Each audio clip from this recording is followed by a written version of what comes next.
Do you speak in whispers? Are you shy? Has anyone ever said to you, "What did you say? Can you speak up?" How annoying is that? Well, I have been there and I have a few tips for you. One is breathing and the other is point of view. So let's get right into it.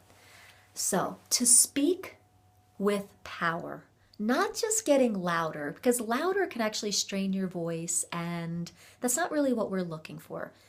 Speaking with power has a support to it and has a confidence, all right? So to do that, first thing you're going to have to do is notice how you're breathing. You're going to want to take a deep diaphragmatic breath, or what I call a deep belly breath. And when you're taking a deep belly breath, you are supporting the air, supporting the power of the words that are coming out of your mouth by the air coming up through the vocal cords. The vocal cords get to vibrate and the sound comes out your mouth. But that's just phase one. You need to take a deep diaphragmatic breath. But what you do with that breath as you say the words you're saying is really important. You cannot let out the air all at once. If you let all the air out at once, the rest of your sentence is going to be just kind of shaky or not very powerful, or you're going to have to take more breaths.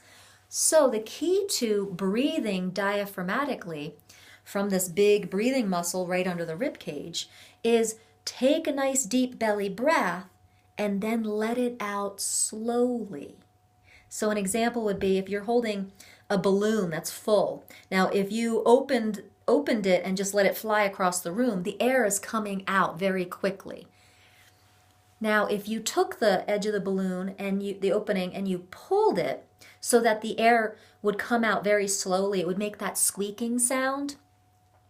Now, you don't want to make that squeaking sound, but you do. This is just an example of you're creating some resistance and the air is coming out more slowly as you are saying your words. And what you're going to create your resistance with in your body is the muscles around the rib cage, right through here. And you keep the rib cage opened, and you keep those muscles, the intercostal muscles, opened. And then as you let out each word, so you slowly contract the rib cage. Okay? So that's going to support some powerful speaking.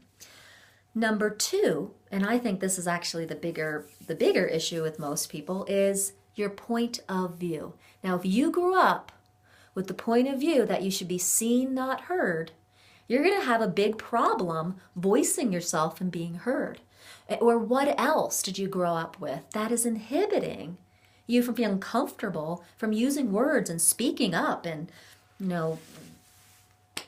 speaking in public or even communicating with your friends or partner.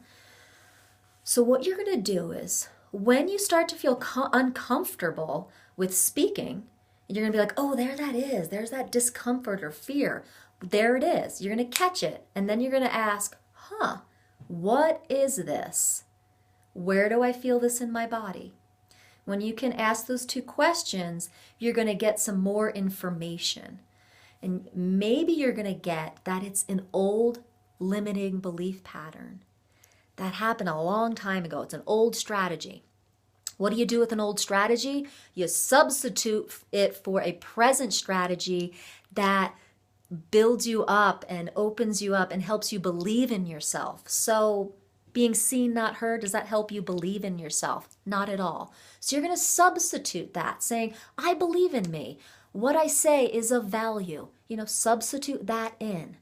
And your beliefs are really important, what you think over and over again, because our thoughts create our reality. So if you have a belief that what you say is of value, you may start to notice that you speak up more, that you speak with more power and confidence. So I hope this was helpful to you. So remember, diaphragmatic breathing, that's a deep belly breath and letting it out slowly, and repatterning your belief systems to something positive. I hope this is helpful to you shy whisperers out there, and tune in next week Next Thursday, I'll have another tip for being your brilliant self.